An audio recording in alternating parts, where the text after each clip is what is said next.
Balik lagi di channel Christian Adityo, teman-teman. Nah, ini kalau teman-teman ngikutin video ini dari awal sampai habis, maka teman-teman akan mengerti bagaimana cara latihan yang jauh lebih efisien dari latihan-latihan kita sebelumnya ya, teman-teman. Bagi yang belum mengerti metode ini. Jadi, simak terus dari awal sampai habis. Ini bisa digunakan dan diterapkan bagi teman-teman pengguna instrumen apapun, piano, saksofon, gitar, apapun itu, dan di usia berapapun, baik masih muda ataupun sudah lansia, metodenya sama. Hanya ini aja. Jadi kita langsung masuk aja ke segmen piano intrik.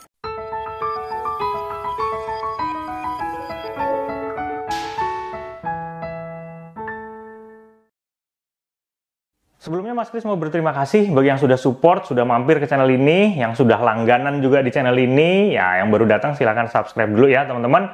Dan kita akan bahas bagaimana cara dan metode tersebut ya. Nah, jadi gini, kadang kita itu tidak lepas dari yang namanya kepleset ya, kepleset. Atau kalau orang latihan gitar suka metiknya nggak bunyi misalnya gitu ya, mencet chordnya kok kurang pas. Nah, itu kita ada beberapa metode yang sebenarnya kita tidak secara sadar sudah kita lakukan. Nah, hanya mengulang aja. Nah, kadang tuh ada yang udah ngulang berkali-kali di bagian itu tetap nggak bisa-bisa. Karena apa? Karena metodenya yang salah. Nah, jadi simak dulu ya.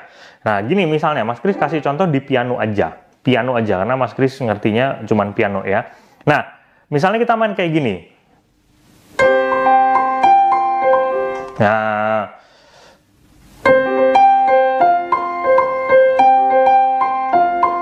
misal gitu ya, bunyinya seperti itu.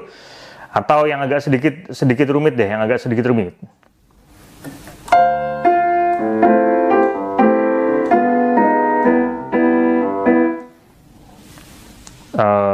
Ini aja deh.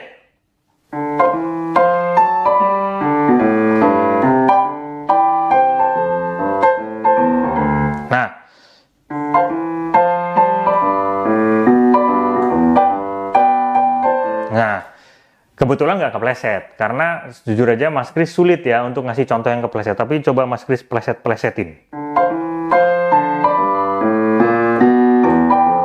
Nah, salah. Oke, jadi ternyata kalau teman-teman mengalami hal yang sama, salahnya di bagian itu terus, sudah dilatih, bagian itu salah lagi terus. Nah, berarti ada yang salah dengan metodenya teman-teman. Nah, di dalam latihan bermusik itu ada dua jenis latihan ya.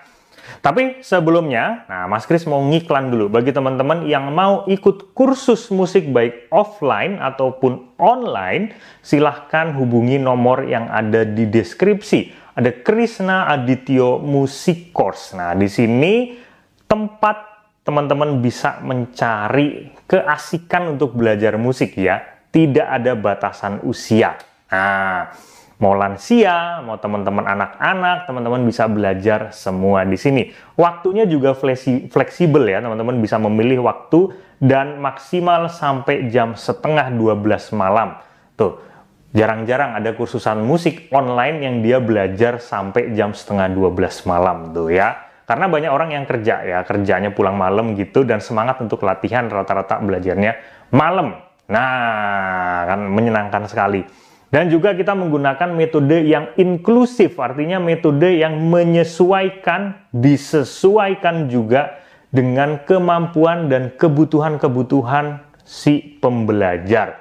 Entah pembelajar ini memiliki kebutuhan khusus atau tidak gitu ya. Jadi memang kursus musik ini dirancang sedemikian rupa supaya teman-teman ngerasa jauh lebih nyaman, jauh lebih asik, mengerti dari akar-akar yang akan dipelajari. Oke, kita langsung bahas lagi ya. Metode yang Mas Kris maksud di sini adalah metode makro dan metode mikro. Di mana metode makro ini teman-teman memainkan bagian-bagian lagu secara berjalannya itu terus gitu, tidak ada henti gitu ya. Misalnya teman-teman memainkan satu bait dari lagu A, misal kayak gitu ya. Nah, ternyata di bagian chord kedua atau ketiga atau bar ketiga atau bar keempat, teman-teman suka salah di bagian itu. Sering salah. Nah, sering banget salah di bagian itu. Oke.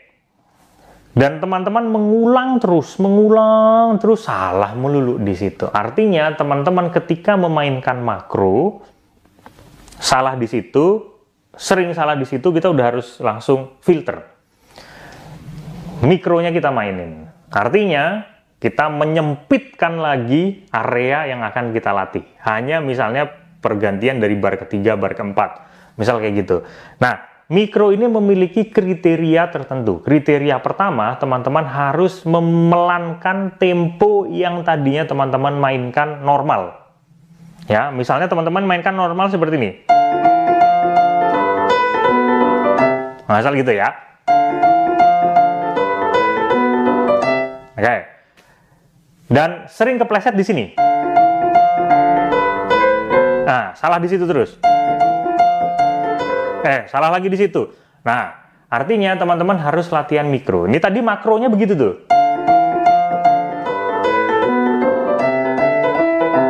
Misal gitu ya, itu makronya.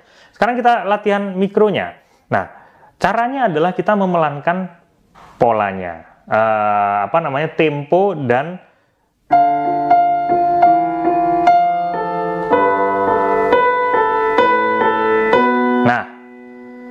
temponya diperpelan. Yang kedua, kriterianya untuk mikro supaya teman-teman ngerti ini.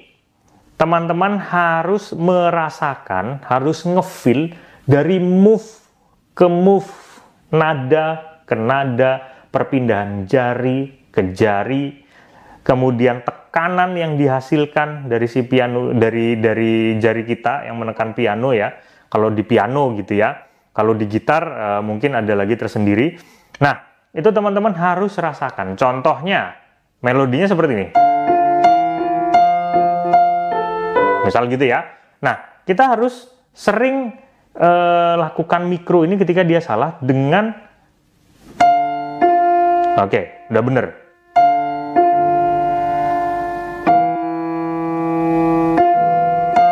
Oke, gitu. Oke, lagi.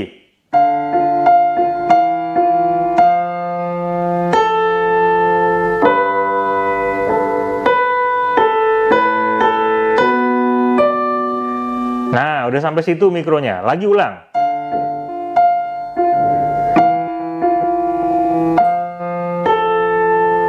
Nah, oke, udah bisa lanjut.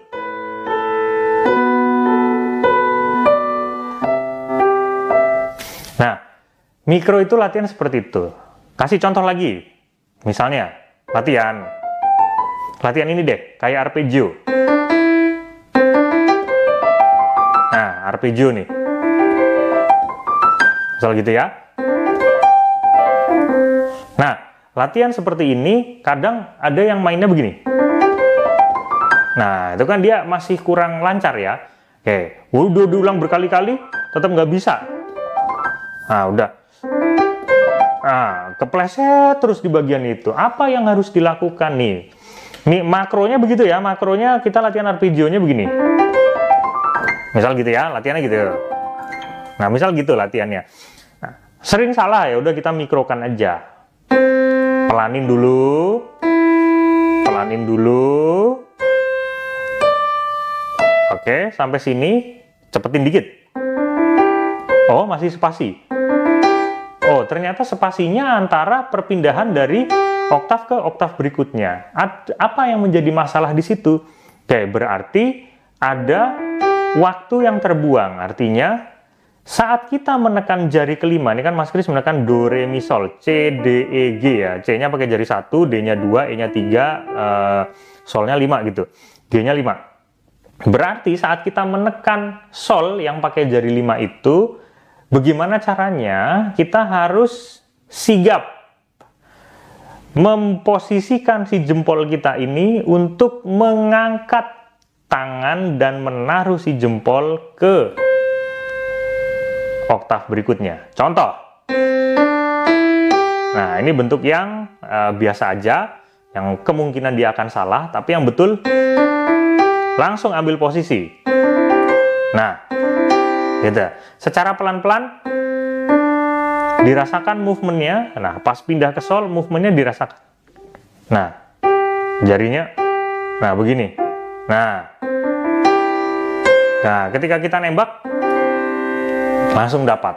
Nah, itu latihan yang disebut sebagai mikro. Tapi belum tentu ketika teman-teman sudah lancar mikronya, kemudian teman-teman kembali lagi latihan ke makronya, belum tentu juga bisa lancar makronya. Mungkin akan ada salah di bagian yang lain, di situ udah bener. Tapi kalau di situ masih salah, berarti bukan kembali lagi ke mikro, tetap dilatih di bagian makronya dari awal sampai situ. Dari awal lagi sampai situ lagi, dari yang salah. Tapi kalau salahnya udah lebih dari 5 kali, harus di mikro lagi. Ya, diperkecil lagi latihannya, satu persatu lagi gitu. Sampai kira-kira goalsnya di mana? Kalau mungkin teman-teman belajar klasik ya, teman-teman supaya goalsnya tuh supaya teman-teman ngerasa rileks ketika membaca, bermain, rileks. Tapi teman-teman yang belajar dia tidak menggunakan buku, goalsnya sampai di mana? Sampai kalau pandangannya teman-teman bisa main kemana-mana, bisa arahnya bebas kemana-mana, sambil tangannya bisa jalan, nah itu baru. Mas Kris kasih contoh.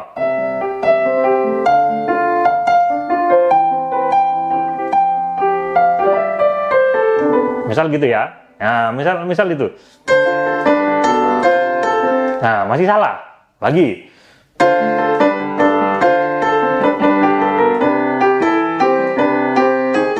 Nah, misal latihan yang dia sampai goalsnya adalah pandangannya bisa kemana-mana, jarinya itu tetap ngerasa bisa main, hatinya itu tenang, nggak takut salah. Nah, itu yang menjadi goals dari latihan makro dan mikro ini. Jadi ketika teman-teman fokusnya agak sedikit berpindah, teman-teman tidak memiliki kendala yang namanya hilang atau takut kepleset atau bagaimana.